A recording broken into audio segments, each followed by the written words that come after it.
Bismillahirrahmanirrahim. Jika kita pergi menuntut ilmu sebagai jihad, kemudian kita meninggal, apakah kita mati syahid? Insya Allah. Bukankah Rasulullah bersabda, "Ma ta'udduna syahid fikum?" Rasulullah bersabda kepada para sahabat, menurut kalian syahid itu apa sih? Apa kata para sahabat, wahai Rasulullah? Orang yang mati syahid itu yang mati di medan perang. Apa kata Rasulullah? Kalau begitu orang yang mati syahid umatku sedikit sekali. Apa kata Rasulullah? Al-Gharik syahid, orang yang mati tenggelam syahid. Al-Harik syahid, orang yang mati terbakar syahid. Orang yang mati tertimbun runtuhan syahid. Orang yang mabtun terbunuh oleh perutnya, penyakit di perut syahid. Al-mat'un syahid, orang yang terkena penyakit ta'un syahid. Kalau itu syahid, apalagi yang menuntut ilmu. Ketika ia menuntut ilmu Allah subhanahu wa ta'ala, kebaikan yang besar. Ya. Apa benar isbal ada dalam lengan baju? Memang ada satu riwayat tentang itu ya. Ya. Namun masih terjadi perselisihan para ulama apakah riwayat itu syadz atau tidak. Akan tetapi ya kalau kita melihat bagaimana Rasulullah bajunya disebutkan dalam beberapa riwayat, Rasulullah itu kalau pakai baju lengannya tidak melebihi pergelangan. Ya. Apakah termasuk syirik kita mengatakan kepada pasangan kita, apa ini? You are my soul.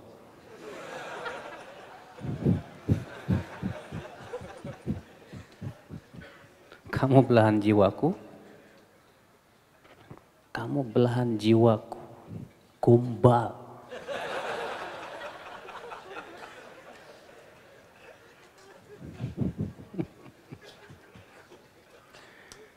Ya akhi, ucapan seperti ini ya tidak disebut syirik.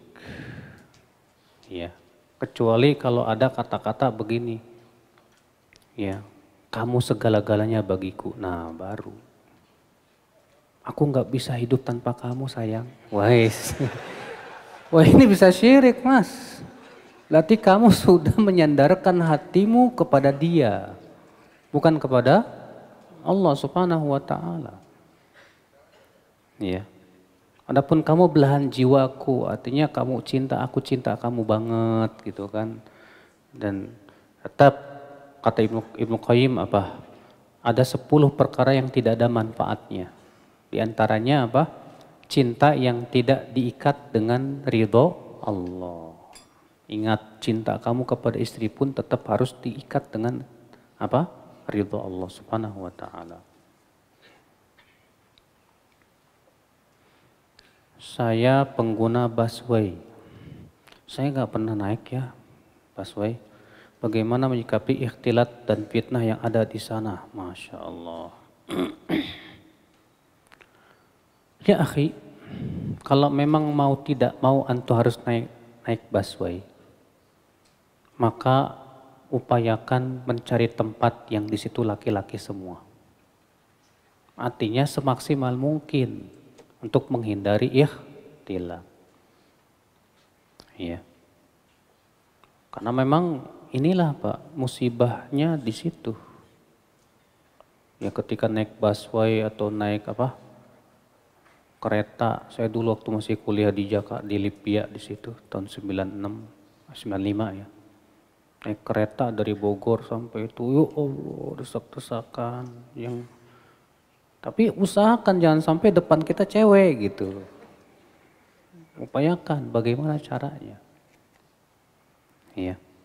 Yang jelas, fattaqullaha mastata'tum. Itu kaidahnya. Bertakwalah kepada Allah semampu kamu. Jangan mencari-cari kesempatan. Segera untuk menghindari fitnah. Ya, hindari fitnah semaksimal mungkin, lari.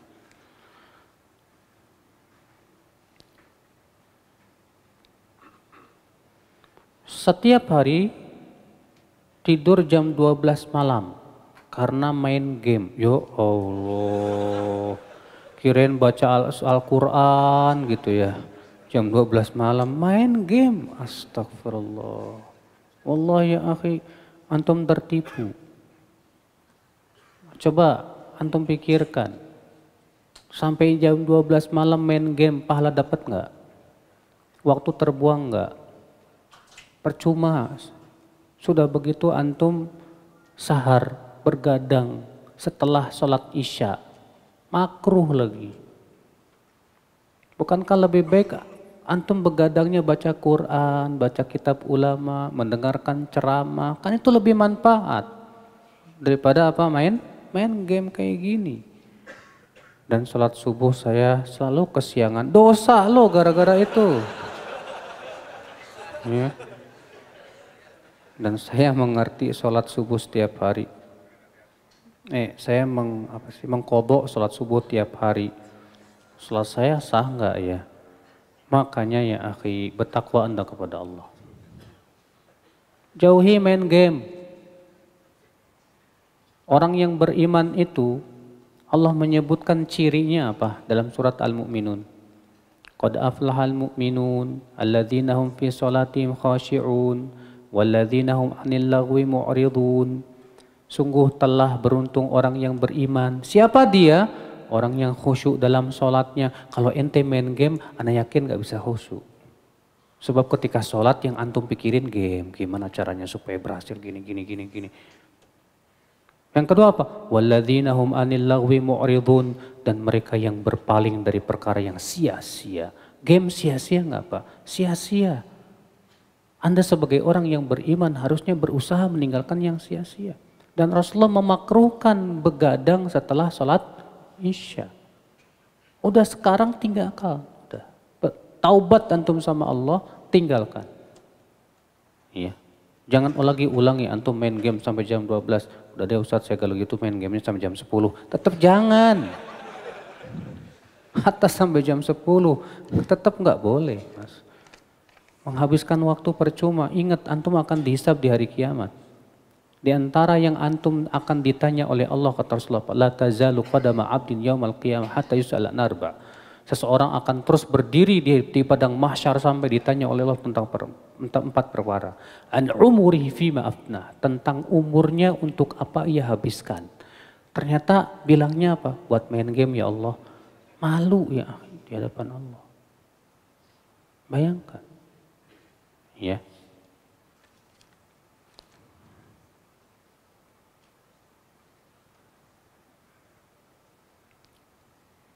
Dalam menasihati ada kaidah memperbaiki jangan sampai menimbulkan mudarat yang lebih besar.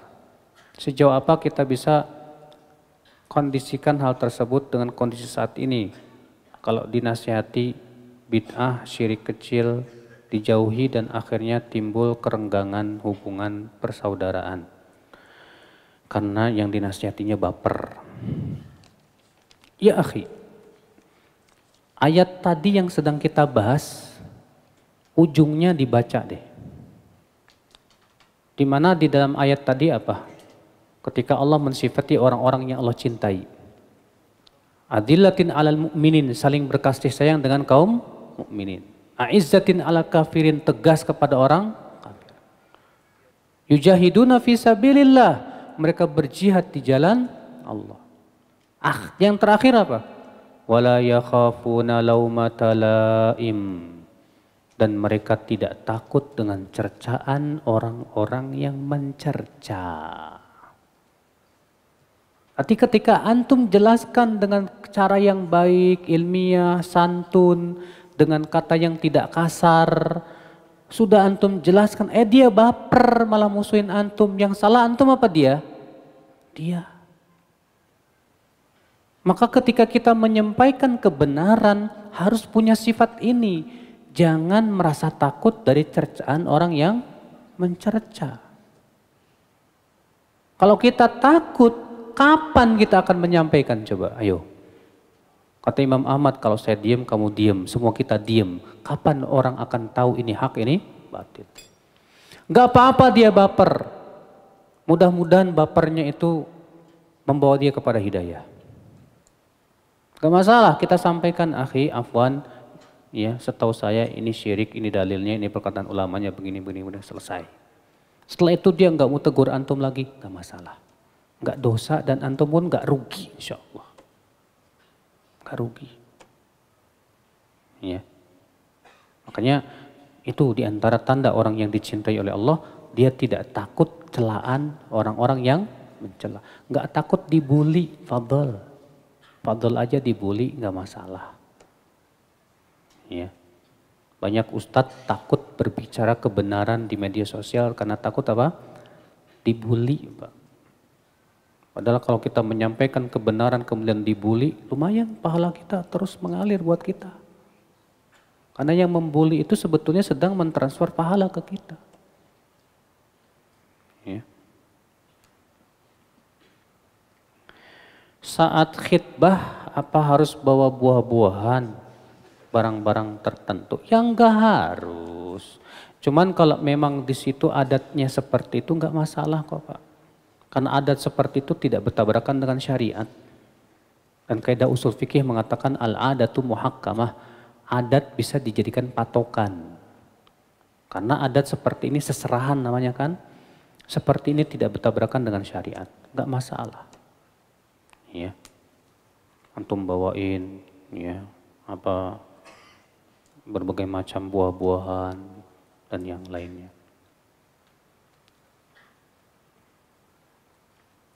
Bagaimana hukumnya berkata bohong ketika berniat keluar dari pekerjaan yang haram, namun dari pihak perusahaan menahan saya agar saya tidak keluar dari pekerjaan yang haram tersebut?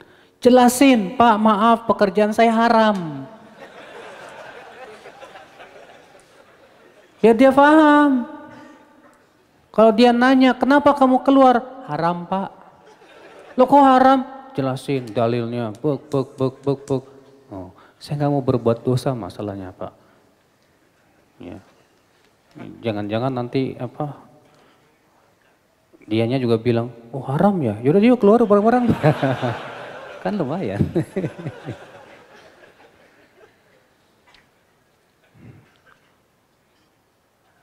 Bolehkah menerima hadiah dari orang kafir? Boleh. Rasulullah SAW ketika dikirimi oleh wanita Yahudi daging kambing yang diracuni, kan hadiah itu. Ya, Rasulullah menerima hadiah dari orang kafir. Gak masalah.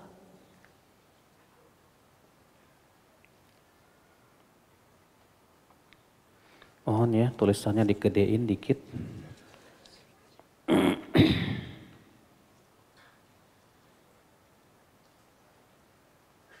Ibu saya ingin pergi bersama teman-teman ibu saya ke negara lain. Namun ibu saya kekurangan biaya dan saya ada rezeki. Sama mahram enggak? Bilang ke ibu, Bu. Kalau ibu pergi ke negara lain, pertama negara kafir apa negeri Islam? Kalau negeri kafir, ibu jelasin ke dia. Jalan-jalan ke negeri kafir itu haram, Bu. Bawain perkataan ulamanya, begini. Yang kedua, Rasulullah menyuruh supaya pakai mahram, Bu. Kalau nggak pakai mahram, ibu dosa tuh selama di perjalanan. Sementara kan Allah melarang saya untuk membantu perbuatan dosa. Masa saya mau bantu ibu pergi selama di sana berhari-hari, ibu berbuat dosa terus, kan saya nggak mau, Bu. Jelaskan, ya, jelaskan.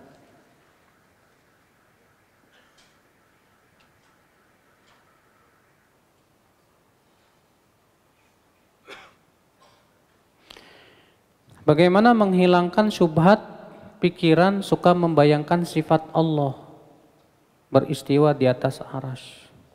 Ente ngapain mikirin sifat Allah, Pak? Dah gini aja dah. Coba kamu pikirkan roh. Pernah lihat roh nggak? Hah? Kalau orang lagi sakaratul maut ngelihat roh nggak? Tuh, warnanya tuh, warnanya hitam tuh. Roh kita aja nggak bisa kita bayangin loh. Iya kan? Pernah ketemu iblis nggak? Coba kamu bayangkan gimana bentuk iblis, gak bisa kan? Pernah ketemu malaikat Jibril nggak? Nggak pernah. Coba kamu bayangkan bagaimana bentuk Jibril dengan sayapnya 600. Nggak bisa Pak, kalau itu makhluknya aja kita nggak bisa bayangkan, mau mikirkan sifat Allah. Udah buang jauh-jauh. Udah yakini aja Allah beristiwa di atas arash, akan tetapi istiwanya arash tidak serupa dengan makhluknya. Yang ada di bayangan saya ini adalah sama saja menyamakan Allah dengan makhluk. Nggak boleh. Allah berfirman, laisa kamitslihi syai'. Allah tidak serupa dengan. Daripada mikirin itu, mendingan mikirin ayat-ayat Allah, memahami ayat-ayat Allah, memahami hadis-hadis Nabi, menghafal Al-Quran, menghafal hadis. Itu kan lebih manfaat daripada mikirin itu. Ya.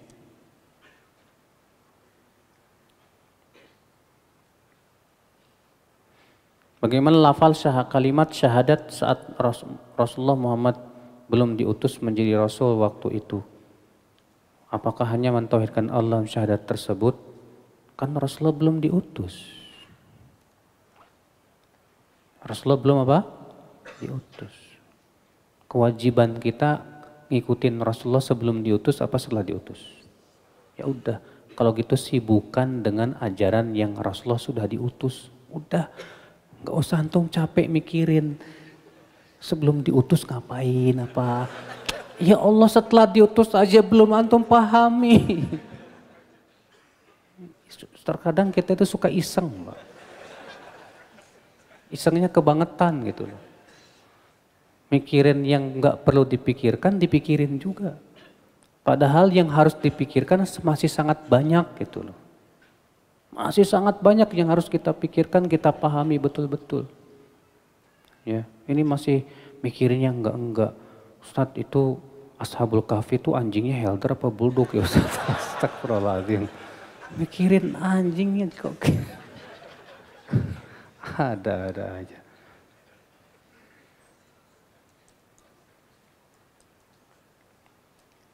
Baik, saya kira cukup. Subhanakallah bihamdik. Asyhadu an la ilaha illa anta astaghfiruka wa atubu ilaik. Assalamualaikum warahmatullahi wabarakatuh.